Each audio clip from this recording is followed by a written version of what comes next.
big idea here. How are traits passed from parents to offspring?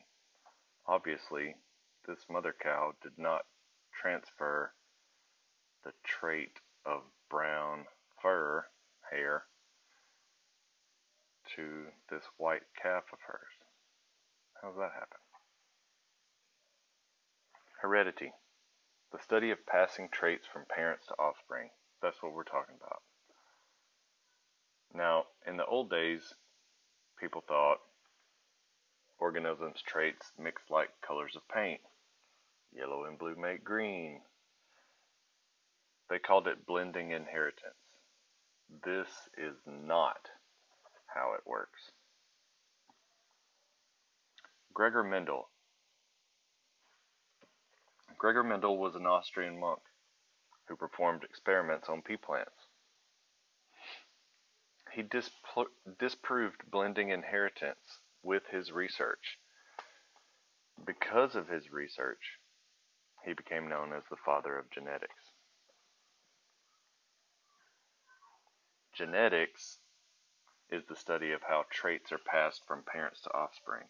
Now, no one would have ever called Gregor Mendel the father of genetics because genetics was not a word when Gregor Mendel was doing these experiments. So he didn't use words like DNA, genes. He instead used words like factors and traits and characteristics.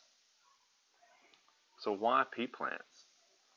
Well, pea plants reproduce quickly. So more plants equals more data. Peas have easily observed traits. You can look at flower color, pea shape, etc. He could control the reproduction, and by controlling which plants could reproduce, he was able to determine which traits came from which plant.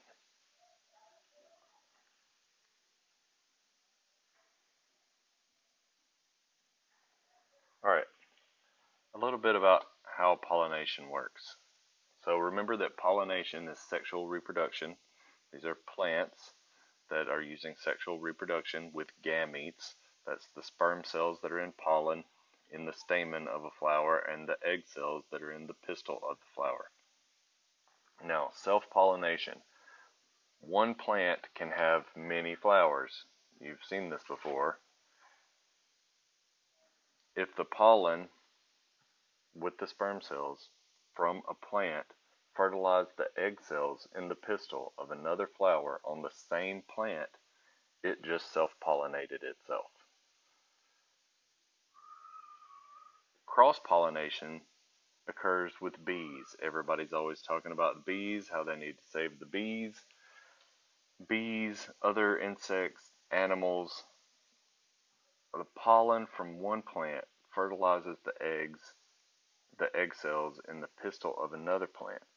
So as bees go from flower to flower gathering nectar, their fuzzy little bodies gather all the pollen, and it sticks to them in one flower, it falls off of them in another flower, and that's how cross-pollination happens. Now, Mendel's experiments, he did use an experimental group that self-pollinated and one that cross-pollinated.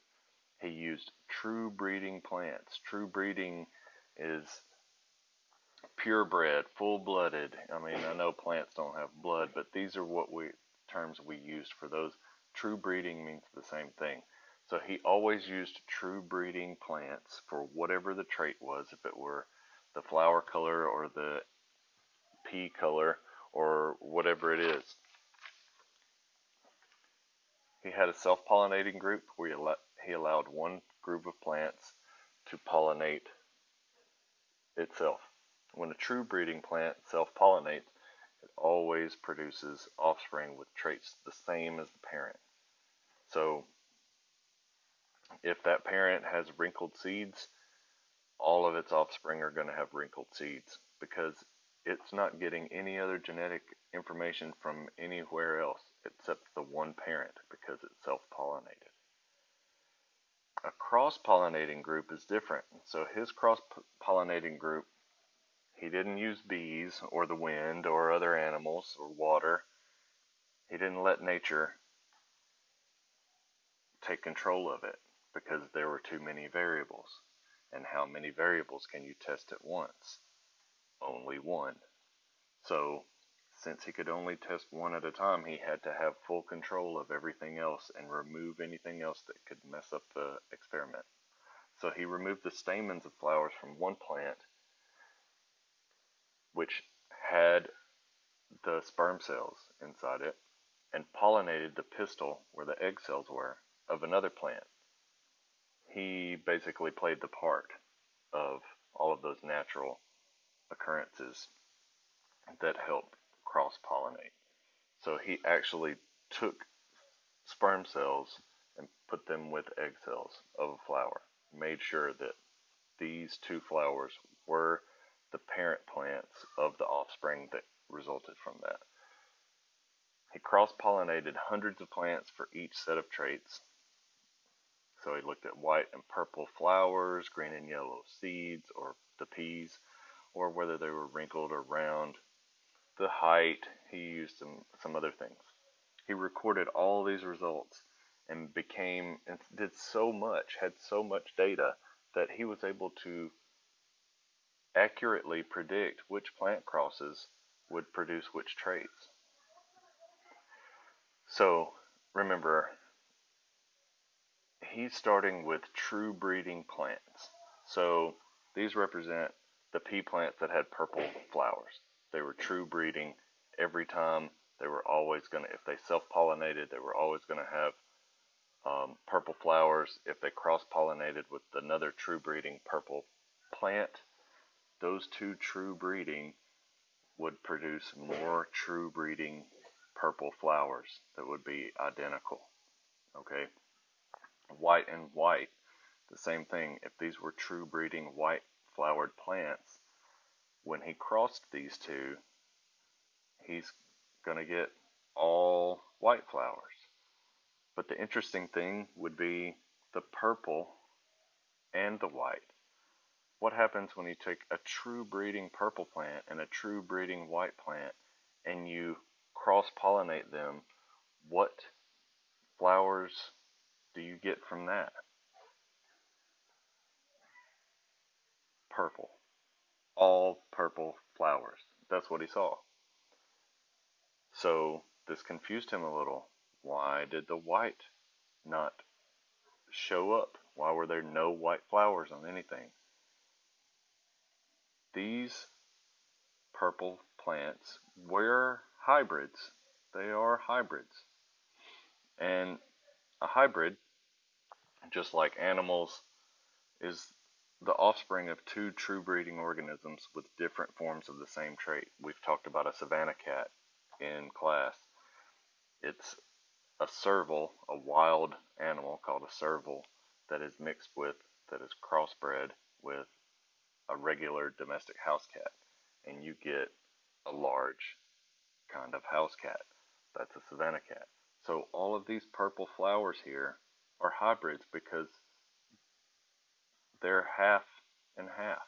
Even though they look purple, they still have one parent that has white flowers. So then that's the end of his first generation cross. So he wanted to do another generation.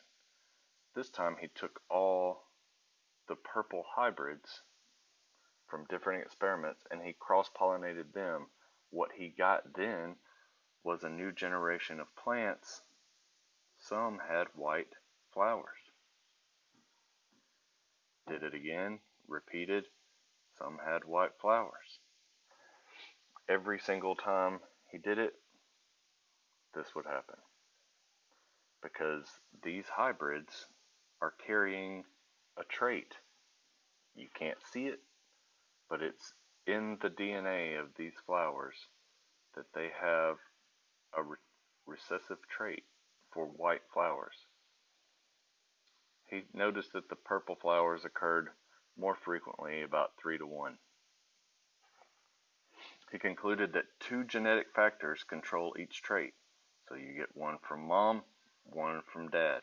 One genetic factor from each parent. Back to this. A genetic factor here, a genetic factor here. They combined and made these hybrids.